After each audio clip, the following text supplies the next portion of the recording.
L-istatwa li rixoxt f'Ħalaxa iżżanżnet f'sena speċjali għal parroċċa li qed tfakkar l-400 sena mit-twaqif tagħha u ntlaqet b'entużjażmu min nies malli xirfet fil-bib tal-Knisja parrokjali. Minkejja li din il-parroċċa għandha sedvar tal-ġimgħa l-kbira li joħorġu f'proċessjoni nhar Ħadd il-Palm filgħaxija ma kellix statwa tal-irxoxt. Il-proġett huwa parti minn wieħed usa billi din hija waħda minn sett ta' vari ġodda tal-ġimgħa l-kbira maħduma kollha fl-injam il-kavallier Alfred Camilleri Kawki u ibnu Aron. Sissa saru 7, inkluż l-irxoxt.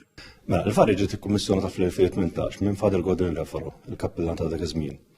Il-benefattur tagħha huma l-familja Xkembri, ix-xogħol inħadem kollu fl-injam tal-Kewba u ħa madwar sena biex tlesta. Fl-injam dik li għandek joħodlok ħafna ħin tiżmarra tqatta, ovvjament l-injam mhux ħaġa bħalma inti tiżmarra l-ġebla titqatta biċċa kbira, isek tiċċipja biċċa sakemm toħroġ dak id-dettall il-panneċċ, l-anatomija li tkun tixtieq inti. Flejt ta' sentejn ilu l-istatwa lesta fl-injam intwerita l-ewwel darba lil-laxqin fil-Knisja.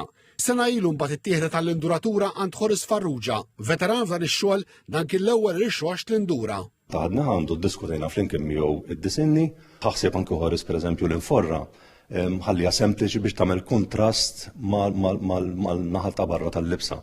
U jekk tinnu sew il-libsa ħadimha qisha sistema ta' bitzilla fuq debi bajdani. F'nofs Marzu l-istatwa irritornat fil-post fejn kienet ġiet skolpita fl-injam biex Aron ta' il-Karnaġġon.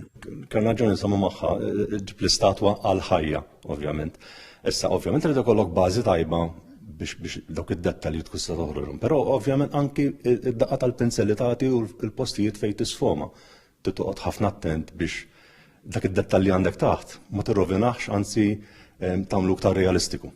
Ta' Ħalaxa huwa 19 il-irxoxt li ħareġ mill-bottega ta' Alfred u Aron Camilleri Kawki li saru għal postijiet f'Malta, Għawdex, il-Ġermanja, Sqallija u l-Awstralja u wkoll it-tielet wieħed li ħadmu fl-injam.